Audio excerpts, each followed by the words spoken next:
All right, we are back with the next segment of a story that will probably change your life. I know it has changed yours.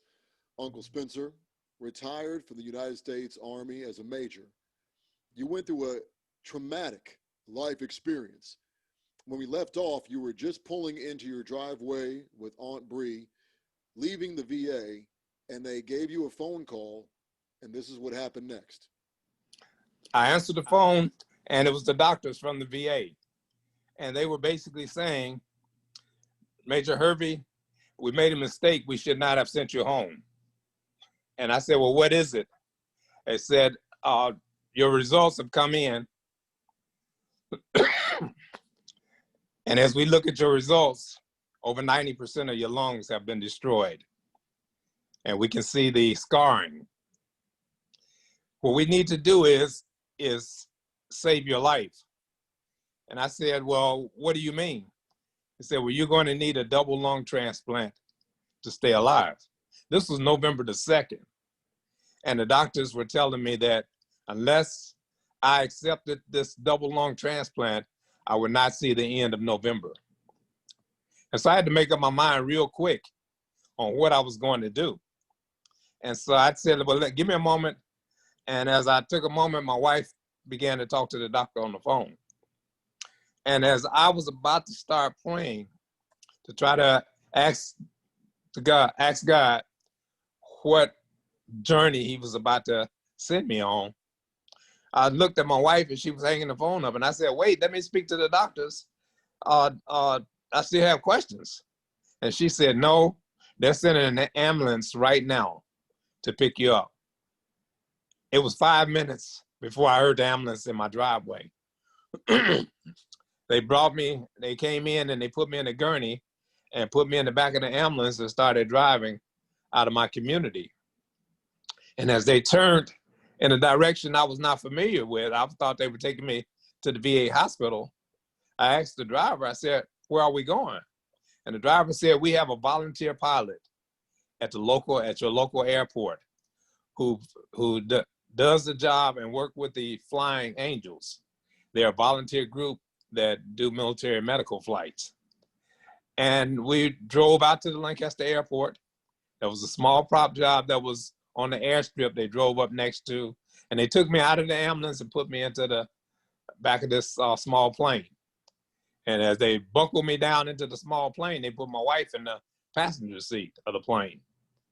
And they said this is going to be about a 5-hour trip with one stop for petrol. And they took off. And the next thing I knew, I asked them, where were we going? And they said, Madison, Wisconsin. And I said, what's in Madison, Wisconsin?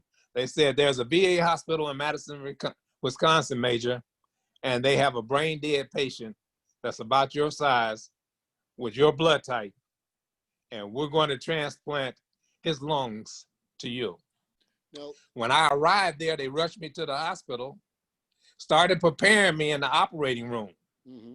And as they started to prepare, they gave me a computer and said, we need you to sign off on this operation.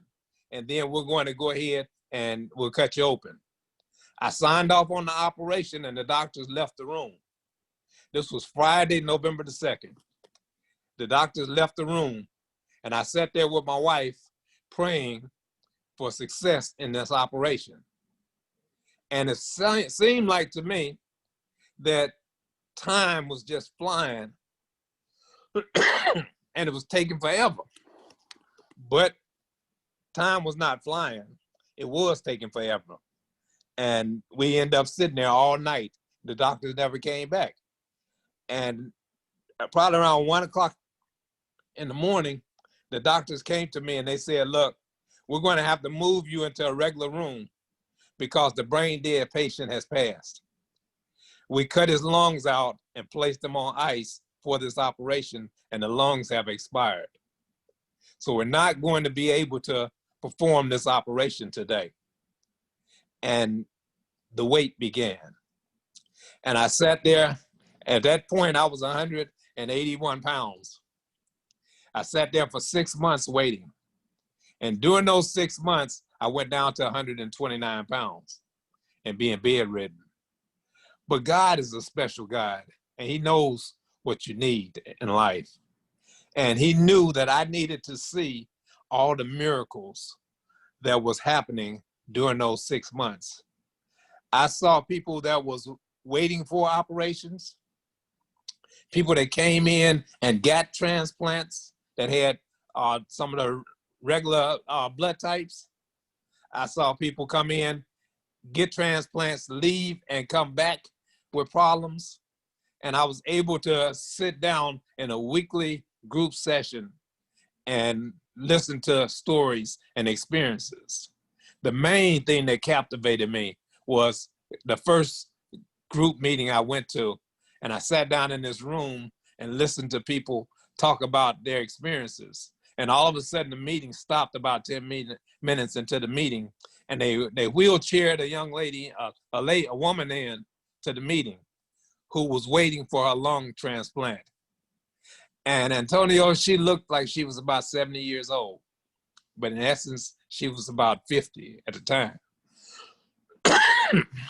She was down to like 90 pounds. She was white as paper, as typing paper. Her hair, everything. And she could barely talk. And when I realized that she was awaiting her transplant, I told my wife, this is beginning to be overwhelming. Let's go to our room and just pray about this thing that I've gotten myself into. Well, we went to the room and we prayed about it, but the miracle of a week passed. And what I didn't know was after she left that meeting, some lungs had come in and she had a transplant done. Tony, a week after the transplant, she sent word that she would be in the next meeting. In the next meeting, she walked into the room. The white hair in her head was turning brown because blood going through your body, it goes through your lungs and get oxygen in it.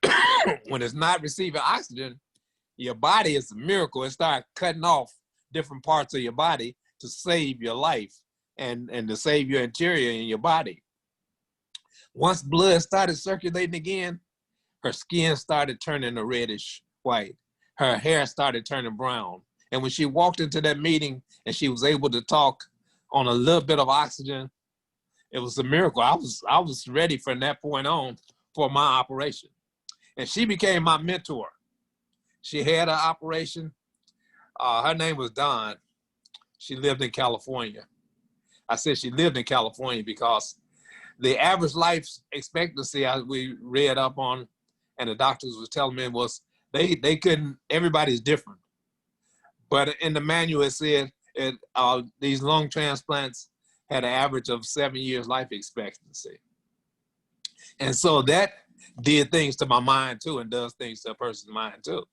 It makes you realize your own mortality. And you have to think about, well, if I'm only get 7 years, I need to do the best that I can and all that I can within these 7 years. So anyway, she made it 10 years, okay?